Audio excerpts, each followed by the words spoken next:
on whether they celebrated the strip clubs last night? You know what I'm going to celebrate tonight? I'm going to go home, I'm going to cook my kids a nice meal, and I couldn't care less. And I'm so sorry. I'm not being bitter, I'm not being, you know, I understand I have to be asked these questions, I understand. And for someone watching, when I said to you, oh my gosh, people are going to think I've come on this show because of that, but obviously I was pre-booked. The point is you have to ask these questions, and I understand because it's news. But also you've opened the door, you know, you've invited cameras into your home, so that's why I don't complain you have about to accept that people are interested in your personal That's life. why I do not complain about it. But the bottom line is, I know what I focus my attention on and what I don't focus my attention on. Sure, if I wasn't working so much, I'd probably have a lot of time on my hands to think about a lot of things. But the great thing is, because I'm working, and you know, I get to be with the kids, I get to go to work.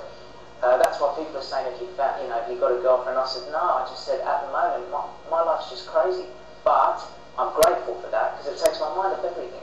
Now I've pre-warned you that we do have. I have Dwight York sitting here, and I chatted to him about this before. I didn't see that. Well, we've got to grab now because he was talking about when you suggested that you wanted to adopt Harvey. This is what he said at the time. Okay. I understand that he has to play a role because that comes as part of the baggage when you get involved with Kate. But to stand there and say he was going to adopt my kid, and now look what's happened 4 years down the road. Is he prepared to come and adopt Harvey at this stage?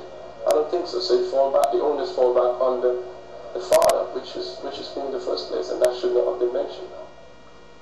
Well, no disrespect, but has he seen Harvey since that interview? I don't know. I think the bottom line is this: I love that child, all right, and I don't care what anybody says. I love that child. I see that child, okay, and to me, a nice little thank yous would be nice, you know, instead of telling me, I asked to adopt him because I love him. I didn't ask to adopt him to be disrespectful. When you love a child, he's in my life. He calls me dad. I never said I'm his father, but I'm so proud to have him in my life. And it angers me. It angers me when people turn around and all, you know, and I get a comment like that. Why is that disrespectful? Because I ask to look after someone's child. I thought that was a good thing. I thought that's what we're supposed to do in this world. I don't understand that. I come from a different background and I don't understand that. And I'm sorry, but that angers me a little bit. I think the reason that we wanted to show you that was because we were wondering how you might feel if Alex Reid then turns around and says that no he wants to adopt the kids. No one is going to take my kids away from me. Nobody. Nobody is going to take my kids away from me, and I'll fight to the death for that. Sorry, that just, I didn't expect that, I'm sorry. But as I said, we did tell you we were going to... Yeah, but I didn't know what was said, but that's fine. Nobody's going to take my kids away from me, and I will die for those children.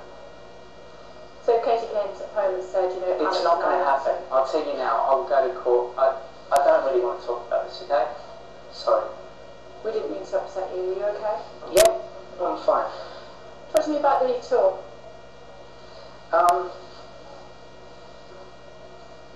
Okay. Can we, I'd rather just stop this. That's right. You want to stop? Yeah, thank you. Okay, well, we're sorry that we've upset you. No, it's okay. Thank you. Thanks very much for coming in.